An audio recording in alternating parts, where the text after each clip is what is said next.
Très chers amis, bonjour. Nous nous retrouvons cette semaine pour parler de la paracha de Balak. Alors, Balak, qui est-il? Eh bien, Balak, c'est le roi de Moab, un territoire vers lequel les béné Israël sont en train d'avancer dans leur périple en direction de la terre d'Israël.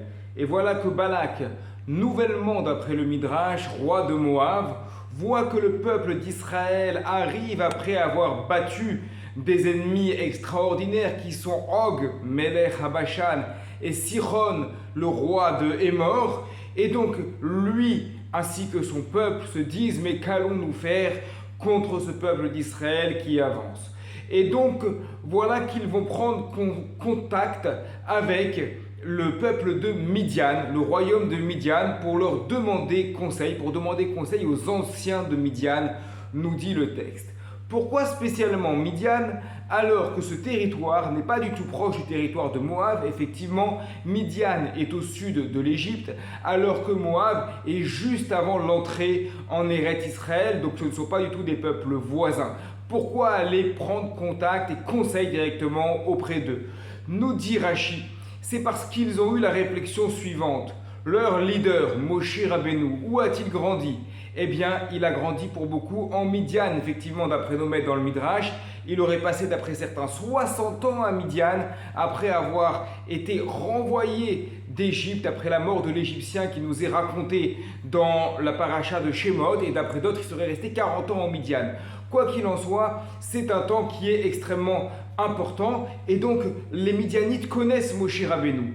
Alors les anciens de Moab viennent voir les anciens de Midian et leur demandent quel est son point faible à Moshe Rabbeinu, ou quelle est sa force, quelle est son arme. Eh bien son arme, c'est sa parole. Sa parole, c'est-à-dire la tefila, la prière, la Torah, l'étude de la Torah. Dans ce cas-là, eh bien, il faut essayer de lui trouver quelqu'un qui va avoir les mêmes armes que lui pour se battre dans son domaine, pour se battre avec les mêmes armes, à armes égales. Qui est-ce? Eh bien, il s'agit de Bilham, le sorcier ou le prophète, selon la manière dont on comprend qui est Bilham, qui a une force de parole exceptionnelle, qui est certes un sophiste, mais qui en même temps, par sa parole, a la possibilité de changer beaucoup de choses. Voilà pourquoi donc les anciens de Moab vont vers Midian. Et pourtant Rashi précise que les deux peuples étaient en guerre depuis très longtemps. Il ramène un verset dans le livre de Bereshit où on voit qu'il y avait une guerre extrêmement importante entre Midian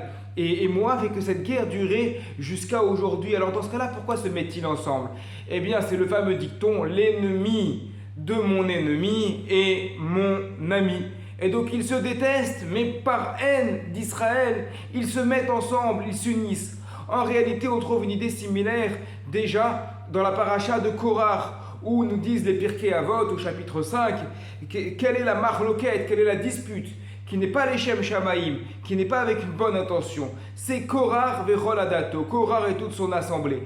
Demande le Noam Elimelech. Pourquoi ne dit-on pas qu'il s'agit de la dispute entre Korah et Moshe Rabbeinu? Pourquoi Korah et toute son assemblée? Et il répond que la principale dispute est entre Korah et les gens qui étaient venus avec lui. C'est-à-dire que chacun voulait aller contre Moshe et Aaron. Chacun avait des préoccupations, chacun avait des intérêts propres, mais leurs intérêts n'allaient pas ensemble. Ils étaient en confrontation, puisque Korah voulait devenir le Kohen Gadol et donc garder le système avec le Lévi et le Kohen, alors que les gens de la tribu de Réhouven, qui était le premier-né de Yaakov, eux voulaient complètement éradiquer ce système de Lévi et de Kohen qui ont une place au service de Dieu, pour retrouver eux-mêmes en tant que premier-né cette place au service de Dieu. Donc en réalité, il y avait une grande confrontation à l'intérieur même de l'assemblée de Korah, entre Korah et les gens qui l'avaient assemblé. Dans ce cas-là, pourquoi se mettent-ils ensemble?